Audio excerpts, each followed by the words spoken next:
दोस्तों, मेरा नाम वसीम है और आज मैं आपको अपनी जिंदगी का एक अजीब मोड़ बताने जा रहा हूँ। हमारे घर में सफाई और खाना बनाने के लिए मेरी नौकरानी इंचल आती थी। वो पिछले 4 सालों से हमारे यहाँ काम कर रही थी। झाड़ू पोछा, बर्तन और कभी-कभी खाना बनाने का काम भी कर लेती थी। सच कहूँ तो उन 4 सालों में मैंने कभी इसकी तरफ गौर से देखा ही नहीं था। वो बस एक काम करने वाली औरत थी जो सुबह आती और अपना काम करके चली जाती। मेरी बीवी साइमा हमेशा इंचल के साथ बहुत अच्छा रवैया रखती थी। इसकी परेशानियां सुनती थी और जब भी जरूरत होती इसकी मदद करती थी। साइमा अक्सर मुझसे कहती थी कि वसीम, इंचल की जिंदगी बहुत मुश्किल है। इसका शोहर रियाज दिन भर शराब पीता है, जवा खेलता है और जो थोड़े पैसे इंचल कमाती है वो भी छीन लेता है। बेचारी अपने 2 बच्चों के लिए इतनी मेहनत करती है। मैं बस हाँ, उसमें सर हल्ला देता, लेकिन सच कहूं तो कभी ज्यादा ध्यान नहीं दिया। मेरी अपनी नौकरी, अपने काम और अपनी दुनिया थी। एक दिन सुबह सुबह करीब 9 बजे हमारे दरवाजे पर किसी ने जोर से दस्तक दी। इतनी सुबह मैंने हैरान होकर दरवाजा खोला तो सामने इंचल खड़ी थी। इसका चेहरा सोजा हुआ था, बाल बिखरे हुए थे और आंखें लाल थे, जैसे रात भर रोई हो। वो कांप रही थी। क्या हुआ इंचल? साइमन ने फौरन इसे अंदर बुलाया और पानी पिलाया। इंचल बिल्क बिल्क कर रोने लगी। दीदी मैं अब और नहीं सह सकती। कल रात मेरा शोहर फिर शराब पी कर आया था। पैसे मांगने लगा। जब मैंने कहा कि सारे पैसे बच्चों के स्कूल फीस में दे दिए हैं, तो उसने मुझे इतना मारा। देखो, इसने अपनी साड़ी थोड़ी ऊपर खींची तो हम दोनों के मुंह से एक साथ चीख निकल गई। इसके पांव और पीठ पर चोट के निशान थे। ये क्या हो रहा है? मैं गुस्से से बोला। साइमन ने इंचल को सहारा देते हुए बैठाया और मरहम लगाने लगी। वसीम, हमें कुछ करना होगा। ये तो कत्ल हो जाएगा एक दिन। इंचल ने अपने आंसू पोंछते हुए कहा, दीदी मेरी तो किस्मत ही फूटी है। 2 बच्चे हैं। कहाँ जाऊं मैं? जब कमा कर लाती हूँ तब भी मार खाती हूँ, नहीं लात भी मार खाती हूँ। साइमन ने मुझे इशारे से रसोई में बुलाया। और धीरे से कहा, वसीम, तुम्हें इसके शौहर से बात करनी होगी। ऐसे कैसे चलेगा? कहीं वो इसे मार न दे। मैं सर हिलाया और फिर साइमे फोन पर किसी से बात करने के लिए दूसरे कमरे में चली गई। मैं अकेला इंचल के पास रसोई में गया। न जाने क्यों आज पहली बार उसके चेहरे को ध्यान से देखा। इसकी आंखों में दर्द था, लेकिन फिर भी कितनी खूबसूरत थी।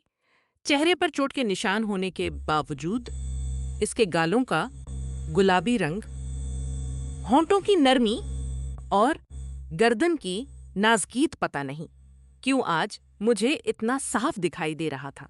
इंचल, तुम फिक्र मत करो, मैंने इसके कंधे पर हाथ रखकर कहा। मैं तुम्हारे शोहर से बात करूंगा। इसने अचानक मेरा हाथ पकड़ लिया और बोली, नहीं सर जी, आप मत जाइए। वो बहुत बदमाश किस्म का आदमी है, पता नहीं क्या कर दे। उसके हाथ का स्पर्श मुझे लगा जैसे बिजली सी दौड़ गई हो मेरे पूरे जिस्म में। इसकी आंखों में आंसू थे, लेकिन वो मेरी आंखों में देख रही थी। एक पल के लिए मुझे लगा जैसे दुनिया थम गई हो। इंचल, तुम्हारे साथ ये सब इतने सालों से हो रहा है और तुमने कभी मदद नहीं मांगी। वो मुस्कुराई, एक दर्द भरी मुस्कुराहट। सर जी, आप कभी मेरी तरफ देखते ही नहीं थे। मैं क्या बोलती? उसके इस जुमले ने मेरे अंदर कुछ हला कर रख दिया। क्या सच में मैं इतना अंधा था कि इतने सालों से उसके दर्द को देख ही नहीं पाया, या फिर मैं समझ नहीं पाया? इंचल, मैंने धीरे से कहा, सर जी, जब कोई औरत एक ही घर में इतने साल काम करती है, मैंने हमेशा चाहा कि आप मुझे एक इंसान की तरह देखें, बस एक नौकरानी की तरह नहीं। तभी उसने अचानक अपना चेहरा मेरे कंधे पर रख दिया और रोने लगी। मेरे हाथ अनजाने ही उसके सर पर चले गए, उसके बाल सहलाने लगे। फिर इंचल मेरे गले लगकर फोट फोट कर रोने लगी, जिससे मेरे अंदर अजीब सी हलचल मच गई थी। एक तरफ साइमे थी, जो हर तरह से पूरी बेबी थी, और दूसरी तरफ ये औरत, जिसकी तकलीफ को मैंने कभी महसूस ही नहीं किया था। फिर मैंने इंचल को प्यार से उसके माथे पर हाथ फेरते हुए कहा, इंचल, किया हो गया है तुम्हें? शायद इंचल अपने होश में नहीं थी, और मुझे थोड़ा डर भी था कि कहीं सायमा मेरी बेवी ना आ जाए और इस हालत में देख के कहीं कुछ और ना समझ ले। फिर मैंने इंचल से बोला, इंचल, ये ठीक नहीं है। मैंने धीरे से कहा, सायमा आ जाएगी, जानती हूँ सर जी। उसने अपने आंसू पोंछते हुए कहा, बस एक पल के लिए लगा कि कोई है जो मुझे समझता है, जो मुझे देखता है। देखो इंचल, मैंने गहरी सांस लेते हुए कहा, मैं आज शाम को तुम्हारे घर आऊंगा और तुम्हारे शौहर से बात करूंगा। ये ऐसे नहीं चल सकता। तभी इंचल बोली, वो रात को ही आता है सर जी, कभी 9 बजे, कभी 10 बजे, कभी आधी रात को। कोई बात नहीं, मैं इंतजार कर लूंगी। मैंने कहा। उसकी आंखों में एक अजीब सी चमक आ गई थी। वो कुछ कहने ही वाली थी कि सायमा वापस आ गई। मैंने डॉक्टर से बात कर ली है, अंचल को आज कुछ दवाएं लेनी होंगी, सायमा ने कहा, और फिर मेरी तरफ देखकर बोली, तुम शाम को उनके घर जाकर उसके शौहर से जरूर बात करना। वसीम, ये ऐसे नहीं चल सकता। हाँ, मैंने इंचल को वादा कर दिया है, मैंने कहा, और एक नजर इंचल की तरफ देखा। इसकी आंखें मेरी आंखों से मिलें और हम दोनों ने एक दूसरे को पहली बार वाकई देखा था। वो एहसास अजीब था, नया था, डराने वाला था, लेकिन साथ ही कितना दिल मोह लेने वाला भी था। शाम को जरूर जाऊंगा ना, सिर्फ इसके शौहर से बात करने के लिए, बल्कि इस अनजाने एहसास को और समझने के लिए भी। इस सुबह के बाद मेरा मन बार बार इंचल की तरफ जाने लगा था, जैसे कोई अनदेखा धागा हमारे दरमियान बंध गया हो। मैं नहाकर ऑफिस के लिए निकला तो साइमा से शाम को मैं इंचल के घर जाकर इसके शौहर से बात करने वाला हूँ। थोड़ा देर से घर आऊंगा, थोड़ा देर से घर आऊंगा। साइमे ने मुझे मदद करके तुम बहुत प्यार से देखा। तुम सच में बहुत अच्छे हो। वसीम, इंचल की मदद करके तुम बहुत नेकी कमाओगे। क्या वो जानती कि मेरे मन में क्या चल रहा है? पूरा दिन ऑफिस में मेरा मन नहीं लगा। बार बार इंचल का वो सुबह वाला रोता हुआ चेहरा, इसकी आंखों में छपी हुई एहसासात, उसके होंठों की नरमी, सब कुछ मेरी आंखों के सामने नाच रहा था। जब भी कोई फाइल खोलता वहां इसकी तस्वीर दिखाई देती। कभी भी मुझे किसी और औरत ने इतना हिलाकर नहीं रखा था, यहां तक कि मेरी बेबी साइमे भी नहीं। शाम होते होते मैं बेचैन हो गया। बजते ही मैं ऑफिस से निकला और सीधा इंचल के मोहल्ले की तरफ चल दिया। इसका घर मीन रोड से थोड़ा अंदर गली नंबर 7 में था। छोटी छोटी झूंपड़ियों के दरमियान एक नीले रंग का दरवाजा था उसके घर का। दरवाजे पर दस्तक देते ही मेरे दिल की धड़कनें तेज हो गईं। कुछ पल बाद दरवाजा खुला और मैं हैरान रह गया। सामने इंचल थी, लेकिन बिल्कुल मुख्तलिफ रूप में। सुबह की वो डरी सहमी औरत अब बिल्कुल न निखर गई थी। लाल रंग की साड़ी पहने, गले में कांच के मनकों की माला, माथे पर छोटी सी बिंदी और होंठों पर हल्की लिपस्टिक। उसके बाल तेल लगाकर सुनवारे हुए थे और आंखों में काजल था। मैं बस इसे देखता ही रह गया। सर, जी, आप आ गए। इसकी आवाज में एक अजीब सी खुशी थी। मुझे पता था आप जरूर आएंगे। वो एक तरफ हट गई और मुझे अंदर आने का इशारा किया। घर छोटा था बस। एक कमरा और एक छोटी सी रसोई।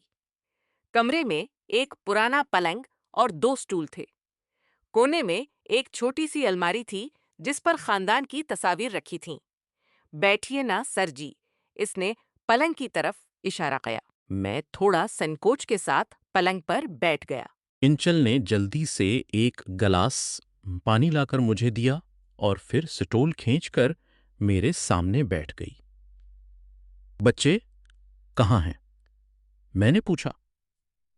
इंचल बोली, पड़ोस वाली चाची के यहाँ गए हैं। वो रोज शाम को उन्हें अपने यहाँ बला लेती है। टीवी दिखाती है बच्चों को। हम दोनों के दरमियान एक अजीब सी खामोशी थी। मैं महसूस कर सकता था कि इसकी नजरें मेरे चेहरे पर टुकी हुई हैं, जबकि मैं उधर-उधर देख रहा था। इंचल, मैंने बातचीत शुरू की। तुम्हारे शोहर कब तक आएंगे? देर रात तक आते हैं। सर जी, कभी 9 बजे, कभी 10 बजे, कभी तो सुबह ही आते हैं। फिर हम दोनों फिर चुप हो गए। मेरे अंदर एक अनजाना सा डर था, एक हलचल, एक बेचैनी। सर जी, एक बात पूछूं? इंचल ने अचानक कहा, आप सच में मुझे अच्छे लगते हैं। इसका ये सवाल इतना सीधा था कि मैं हैरान रह गया। लेकिन उसकी आंखों में जो उम्मीद थी, उसे झटला नहीं सकता था। हाँ इंचल, मैंने धीरे से कहा, तुम मुझे बहुत अच्छी लगती हो। इंचल की आंखें चमक उठें। सर जी, एक औरत किया करे जब इसके नसीब में रियाज जैसा आदमी लिखा हो।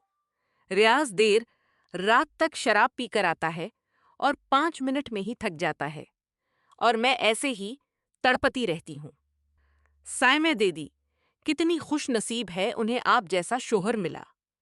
मुझे वो हंस पड़ी, लेकिन इस हंसी में कितना दर्द था। मुझे तो वो मिला जिसका बस शराब से प्यार है। शादी की रात को भी वो इतना पीकर आए थे कि मुझे देखते ही बेहोश हो गए। कभी मुझसे प्यार से बात भी नहीं की। मेरे अंदर एक अजीब सी गर्मी भर गई। मैं उससे नजरें मिलाने की हिम्मत नहीं कर पा रहा था। एक बात पूछूं? मैंने हिचकचाते हुए कहा। पूछिए सर जी। उसने कहा, अब तो आप और मैं कोई पर्दा नहीं रहा। क्या तुमने कभी किसी और से रिश्ता बनाया है? इंचल ने गहरी सांस ली और कहा, अब आपसे क्या छपाना सर जी। जब शोहर से प्यार नहीं मिलता तो औरत का मन डोलता है। मेरे मामू का बेटा सलीम है। वो जब भी गांव से आता है तो मुझसे मिलने जरूर आता है।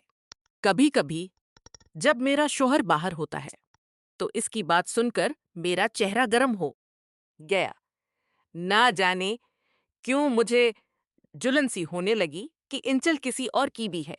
लेकिन सर जी, वो थोड़ा आगे आकर बोली, अब इसकी भी शादी हो गई है।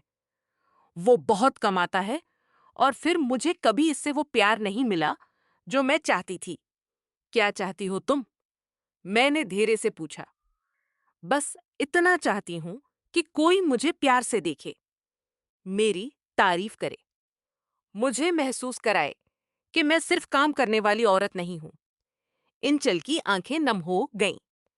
सर जी, जब से आपके घर काम करने आई हूं, तब से मन में एक उम्मीद थी कि कभी तो मुझे देखेंगे आप। मेरा दिल पिघल गया।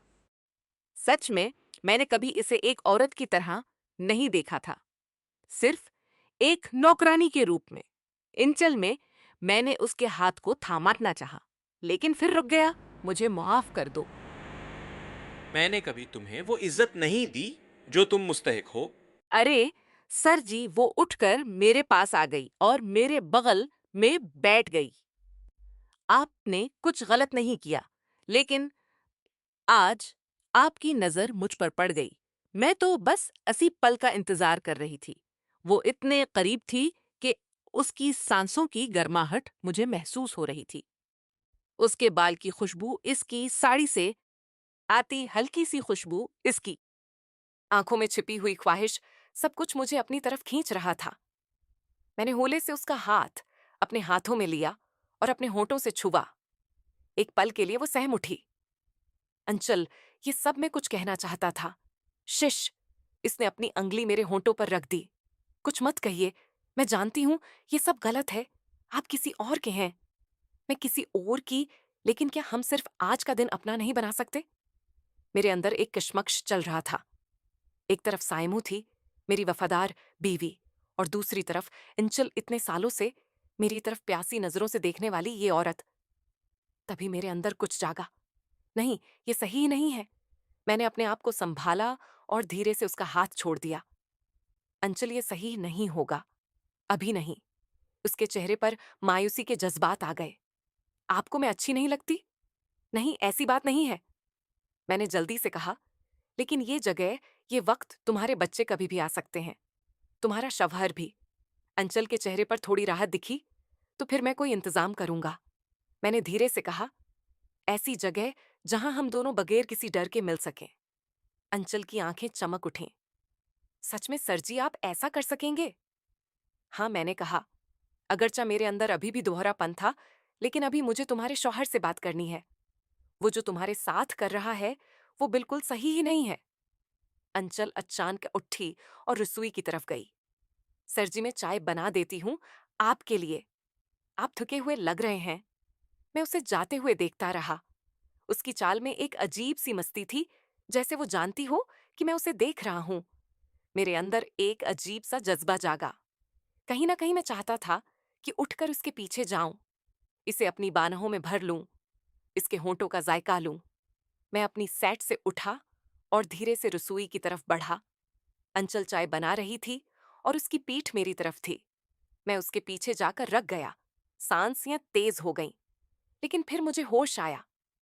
नहीं, ये सही नहीं होगा, अभी नहीं, यहां नहीं। मैं वापस मड़ा और अपनी जगह पर आ गया। कुछ मिनट बाद अंचल चाय लेकर आई। उसने मेरे हाथ में प्याली थमाई और फिर मेरे सामने बैठ गई। सिरजी, उसने आंखें झुकाकर कहा, आप मेरे लिए क्या सोचते हैं? मैंने चाय का घूंट भरा और कहा, अंचल, तुम बहुत खूबसूरत हो। तुम्हारे साथ जो हो रहा है वो गलत है। मैं तुम्हारी मदद करना चाहता हूं।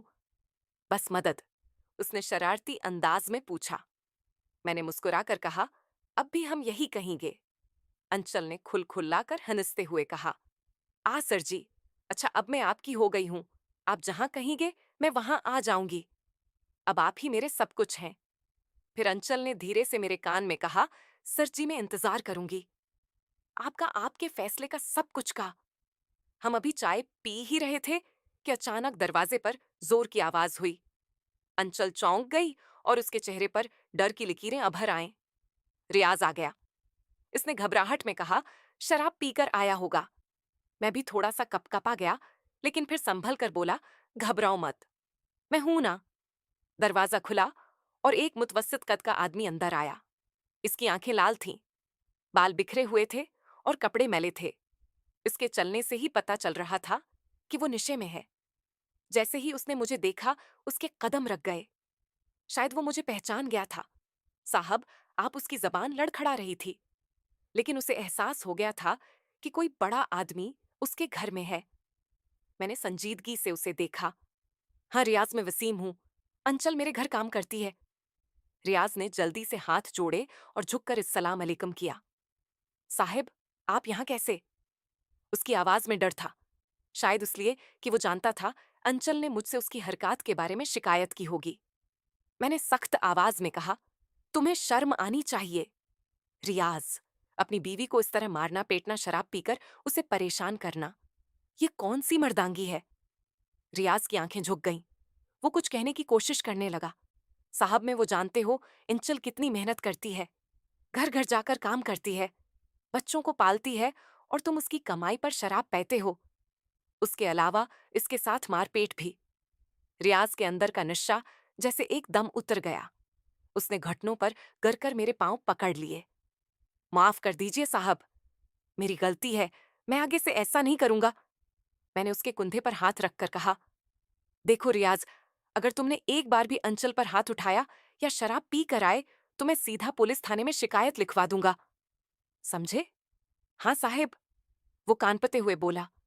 मैं कसम खाता हूं, आज से शराब नहीं पीऊंगा, अंचल को कभी नहीं मारूंगा। मैंने अंचल की तरफ इशारा करके कहा, ये तुम्हारी बीओ ही है, गुलाम नहीं। इसकी इज्जत करो, ये तुम्हारा घर चलाने में मदद करती है, उसकी कदर करो। अंचल मेरी तरफ शुक्रगुजार नजरों से देख रही थी। इसकी आंखों में आंसू थे, लेकिन ये खुशी के आंसू थे। मैंने रियाज को एक बार फिर खबरदार किया और फिर अंचल से कहा, अगर कभी भी कुछ हो तो मुझे जरूर बताना। जाते वक्त मैंने आंखों ही आंखों में अंचल को एक प्यार भरा इशारा किया और वहां से चला आया। घर पहुंचकर मेरी बीवी साइमी ने मुझसे पूछा, कैसा रहा? रियाज से बात हो गई। मैंने सर हिलाया। हाँ, उसे अच्छी तरह समझा दिया है। उसने वादा किया है कि अब वो शराब नहीं पिएगा और अंचल को परेशान नहीं करेगा। साइमो खुश होकर बोली, तुमने बहुत अच्छा किया वसीम। अंचल बेचार ये इतनी मेहनती है, वो इस तरह के रवैये की हकदार नहीं है, उसे भी खुशी का हक है। मैंने मुस्कुराकर कहा, हाँ, हर किसी को खुशी का हक है। उस रात मुझे नींद नहीं आई। अंचल का चेहरा बार बार मेरी आंखों के सामने आ रहा था। इसकी वो मासूम आंखें, उसका वो भूलापन, इसकी वो कशिश, सब कुछ मुझे घेरे हुए था। अगले दिन सुबह जब साइमो रसोई में नाश्ता बना रही थी, तब अंचल आई। आज वो सब्ज रंग की साड़ी पहनकर आई थी। इसने माथे पर छोटी सी सर्ख बिंदी लगाई थी और होंठों पर हल्की लिपस्टिक। सब्ज रंग में उसका गोरा रंग और भी निखर रहा था। मैं कर्सी पर अखबार पढ़ रहा था। उसने अंदर आते ही मुझे देखा और मुस्कुराई। इस मुस्कुराहट में कितनी कहानियां थीं, कितने राज छिपे थे। साइमो के सामने वो बिल्कुल आम रवैया कर रही थी। लेकिन जैसे ही साइमो रसोई में चली गई, इंचल ने झुककर मेरे पांव छुए और धीरे से बोली, सर जी, आपके कदम कहाँ हैं? आपने मेरी जिंदगी बचा ली। मैंने जल्दी से उसे उठाया। अरे ये क्या कर रही हो? उठो। नहीं सर जी। वो बोली, आप मेरे भगवान हैं। कल से रियाज बिल्कुल बदल गया है। रात को बगैर पाए घर आया, मुझसे मुआफी मांगी और किस्म खाई कि अब कभी शराब नहीं पाएगा। मुझे अच्छा लगा कि रियाज ने अपनी बात रखी, लेकिन साथ ही एक अजीब सा खालीपन भी महसूस हुआ। क्या अब अंचल और मेरे दरमियान जो कुछ शुरू हुआ था, वो यहीं खत्म हो जाएगा? साइमो फिर कमरे में आ गई और अंचल अपने काम में लग गई। दिन बीतते गए। एक हफ्ते बाद साइमो ने मुझसे कहा, वसीम, मैं सोच रही थी कि मैं कुछ दिन के लिए मम्मी पापा के पास जाऊं। उन्होंने कई बार बुलाया है और बच्चों की भी छुट्टियां हैं। मेरे अंदर कुछ हिला। हाँ, क्यों नहीं, तुम्हें जाना चाहिए। तुम भी चलोगे? उसने पूछा। मेरे पास कुछ जरूरी काम है ऑफिस में। मैंने झूठ बोला। तुम जाओ, मैं अगली बार आऊंगा। साइमो मान गई और अगले ही दिन मैंने उसके और बच्चों के टिकट बुक करवा दिए। हफ्ते की सुबह जब साइमी और बच्चे ट्रेन से गए, तो अचानक मुझे एहसास हुआ कि मैं एक हफ्ते के लिए अकेला हूं, अंचल के साथ अकेला। मैंने फोन उठाया और अंचल को कॉल किया। अंचल, जी सर जी, उसने जवाब दिया। इसकी आवाज में एक अजीब सी मिठास थी। साइमो और बच्चे आज सुबह अपने मायके गए हैं, एक हफ्ते के लिए। फोन पर एक पल के लिए सन्नाटा छा गया। फिर अंचल धीरे से बोली, मैं समझ गई सर जी, कल तुम जल्दी आ जाना। मैंने कहा, हम दोनों को बात करनी है। जरूर सर जी। इसकी आवाज में अब शर्म और शौक का मिला जलापन था। मैं सुबह जल्दी आ जाऊंगी। अगली सुबह जब मैं नहाकर बाहर निकला, तो देखा अंचल पहले से ही आ चुकी थी। उसने आज सफेद साड़ी पहनी थी, जिसमें सुनहरे धागे का काम था। इसके बाल खुले थे और माथे पर छोटी सी बिंदी। इसके चेहरे पर एक अजीब सी चमक थी। मुझे देखते ही वो शर्मा गई और नजरें झुका ली। आओ अंचल। मैंने उसे अपने करीब बुलाया। वो धीरे से मेरे पास आई और फिर अचानक मेरे गले लग गई। सर जी, आज मैं सिर्फ आपकी हूं, सिर्फ आपकी। मैंने उसे अपनी बाहों में भर लिया। उसकी सांसें तेजी से चल रही थी। तुम्हारा वो शराबी शोहर? मैंने पूछा। उसे मैंने बता दिया है कि मेरी दूर की खाला बीमार है, मैं वहां जा रही हूं। अंचल शरारती अंदाज में मुस्कुराई। वो शांत हो गया है। जब से आपने उसे डराया है, अब वो कुछ नहीं कहता। मैंने उसके माथे पर एक प्यारा सा बोसा दिया। अंचल, तुम जानती हो, ये सही नहीं है। फिर भी तभी अंचल बोली, प्यार कभी गलत नहीं होता सर जी। इसने मेरी आंखों में देखते हुए कहा, आज से मैं आपकी हूं, पूरी तरह से जिस तरह से आप चाहें। इसकी आंखों में प्यार, स्पर्शगी और ख्वाहिश का ऐसा मिला जलापन था जिसने मेरे सारे संकोच को पगला दिया। मैंने उसे अपनी बाहों में उठाया और बेडरूम की तरफ चल दिया। दोस्तों, आपको ये कहानी कैसी लगी? बिराह कर्म अपने ख्यालात शेयर करें। अगर आपको ये कहानी पसंद आई तो उसे लाइक और शेयर करें। ऐसी ही और कहानियों के लिए हमारे चैनल को सब्सक्राइब करें और बेल आइकन दबाएं। शुक्रिया।